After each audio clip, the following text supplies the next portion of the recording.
নমস্কাৰ বন্ধু বান্ধৱীসকল, মোৰ চেনেলৰ অন্য এটা ভিডিঅ'লৈ আপোনালোকক আটাইকে স্বাগতম জনাইছো।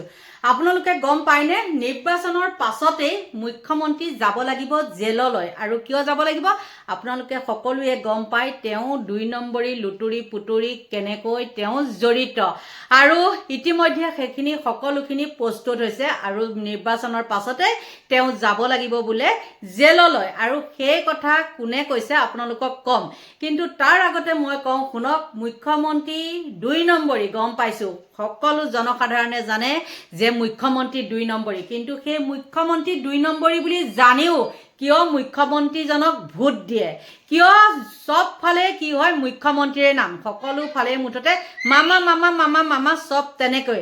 আৰু এইখিনিতে আপোনালোকক এটা কথা কওঁ, এই মাজতে মুখ্যমন্ত্ৰীক মামা বুলি কোৱাৰ কাৰণে জোনমণি খাউন বুলি এগৰাকী অভিবক্তাই কেনেকৈ কৈছিলে মনত আছেনে? কিন্তু কি হ'ল, ফুটুকাৰ ফেন তেওঁ স্বামী ইতিমধ্যে শৰণাপন্ন। সেই মুখ্যমন্ত্ৰীৰ আকৌ প্ৰতিটো অনুষ্ঠানত সেই জোনমণি খাউণ্ডৰ স্বামী জয়ন্ত খাউন নেকি সেইজন ইতিমধ্যে তেওঁৰ লগত চামিল। বন্ধু বান্ধৱীসকল, আপোনালোকে ভাবে এই মানুহবিলাকে এনেকেই কৈছে, এই মুখ্যমন্ত্ৰী এনেকুৱা। মই আপোনালোকক এটা সৰু উদাহৰণ দিলোঁ। যিগৰাকীয়ে নেকি মুখ্যমন্ত্ৰীক মামা বুলি কোৱাৰ কাৰণে খুব দিনত একদম টক শ্ব'ত চিঞৰ বাখৰ কৰিছিলে, কিন্তু তেওঁ স্বামীয়ে ইফালে কি কৰে, তেওঁ মুখ্যমন্ত্ৰীৰ ঘৰত যিবিলাক অনুষ্ঠান পাতে তাত তেওঁ নিমন্ত্ৰণী অতিথি। বন্ধু বান্ধৱীসকল, আৰু আপোনালোকক এইটো উদাহৰণ দিলোঁ। তাৰ পিছতে কওঁ শুনকচোন, যিমানে ২ নম্বৰী নহওক, যিমানে যি নহওক, মুখ্যমন্ত্ৰীক কিন্তু সহজে জেললৈ নিব পৰাটো ইমান সহজ কথা নহয়। তেওঁ ইমান এজন চতুৰ মুখ্যমন্ত্ৰী, আপোনালোকক কি ক'ম, সকলোখিনি শেষ কৰি মষিমূৰ কৰি থৈ দিয়ে। আৰু কিবিলাকৰ কাৰণেই তেওঁ আহি পেলাই কংগ্ৰেছৰ পৰা বিজেপি দলত জাপ দিলেহি আপোনালোকেতো নিশ্চয় গম পায়। সাৰদা কেলেংকাৰীৰ পৰা আদি কৰি তেওঁ আচলতে কিহত নাই, আলফা চালফাৰ পৰা আদি কৰি তেওঁ ইমানেই কেছ লুটুৰি পুটুৰি, সেইবিলাক আচলতে মষিমূৰ কৰিবৰ কাৰণে তেওঁ আহি পেলাই কি কৰিলেহি, বিজেপি দলত জইন কৰিলে। আৰু এতিয়া বিজেপি দলত তেওঁৱে সৰ্বা, তেওঁতকৈ আৰু কোনো ওপৰত নাই। আৰু এইখিনিতে ক'ব লাগিব গৌৰৱ গগৈৰ কথা। গৌৰৱ গগৈও টিপি কি কথা কয় আপোনালোকে জানে। আৰু কিয়নো গৌৰৱ গগৈ জালতো কিছুমান লোকে ভৰি দিয়ে, মই সেইটো কথা গম নাপাওঁ। তেওঁ আপোনালোকে দেখিছে নহয়নে, মিত্ৰতাৰ খাতিৰত তেওঁ আচলতে নিজৰ খাতিৰত তেওঁ এতিয়া এফালে যদি এটা কয় মিত্ৰতা নামত আৰু এটা এফালে কয়। গতিকে এইবিলাকৰ কিবা কথাৰ মূল্য আছে নেকি? যিমান যি নহ'লেও মুখ্যমন্ত্ৰীক কোনো কাৰণতে হৰুৱাব নোৱাৰে আৰু কোনো জনসাধাৰণৰ মনত মুখ্যমন্ত্ৰীৰ বেয়া গুণটো কেতিয়াও সোমোৱাই দিব নোৱাৰে। বেয়া গুণটো জানিলেও মুখ্যমন্ত্ৰীকে আৱৰি সামৰি মুখ্যমন্ত্ৰী তাতে ভোটটো দিব, বিজেপিকে ভোটটো সকলোৱে দিব। হয়তো কিছু অঞ্চলত হ'ব পাৰে, কিন্তু তেওঁকে ভোটটো দিব। আৰু ইয়াতো এতিয়া সঁচাকৈ ৰাজনীতি বুলি কোৱাৰ লগে লগে এনেকুৱাই লেতেৰা নীতি, সঁচা কথা ক'বলৈ গ'লে কিছু লোকে কয় ভাল মানুহে ৰাজনীতি নকৰে। সঁচা কথা কৈছোঁ, ভাল মানুহে ৰাজনীতি নকৰে। আৰু বন্ধু বান্ধৱীসকল, বেছি কথা কৈ নাথাকোঁ, আপোনালোকক চাওক কোনজন মানুহে কেনেকুৱা একেবাৰে নিকা মানুহ, তেওঁলোকে ইমানেই দেশৰ উন্নতি কৰি থ'লে তেওঁলোকে কি কৰে, মুখ্যমন্ত্ৰীক বোলে জেলত দিয়ে। আৰু টাইম বান্ধি দিছে কিমান, বোলে নিৰ্বাচনৰ এসপ্তাহৰ পিছতে বোলে আমাৰ মুখ্যমন্ত্ৰী যাব জেললৈ।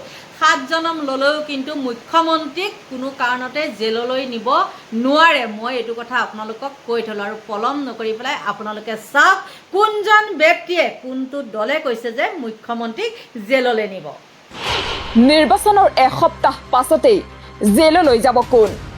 হিমন্ত বিশ্ব শৰ্মা নে পৱন খেৰা আলহী হ'ব কাৰাগাৰৰ?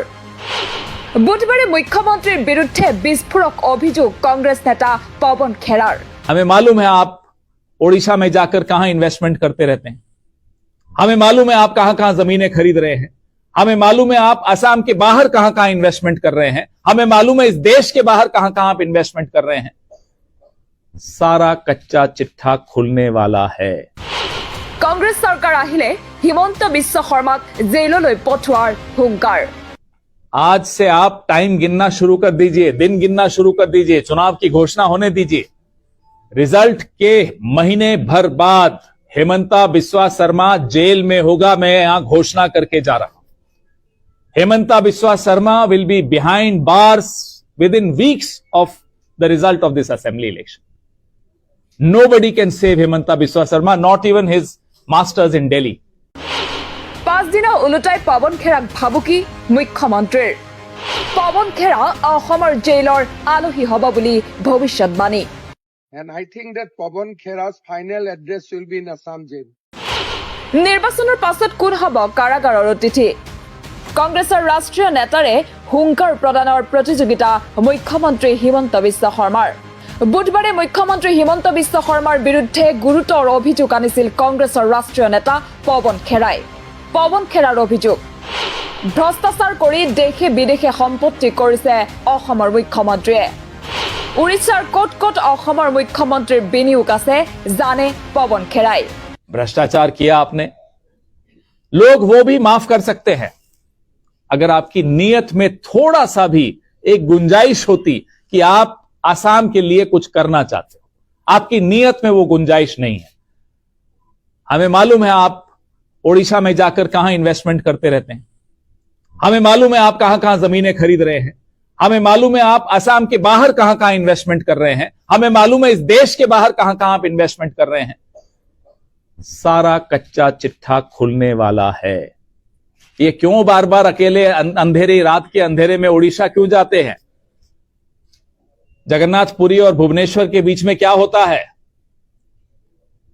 कुछ छिपने वाला नहीं है सब कुछ बाहर आने वाला है সিমানেই নহয় নিৰ্বাচনৰ পাছত হিমন্ত বিশ্ব শৰ্মা জেইললৈ যাব লাগিব বুলিও ঘোষণা পৱন খেৰাৰ शर्मा जानता है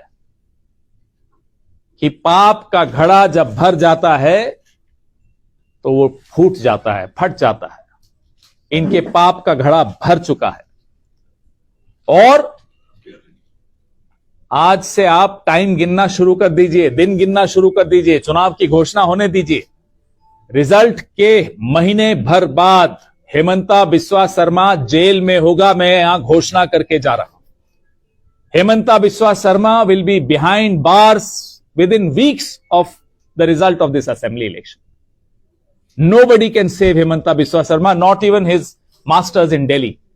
जो इनके आका बैठे हुए हैं दिल्ली में, वो भी हिमंता बिस्वा शर्मा को नहीं बचा पाएंगे।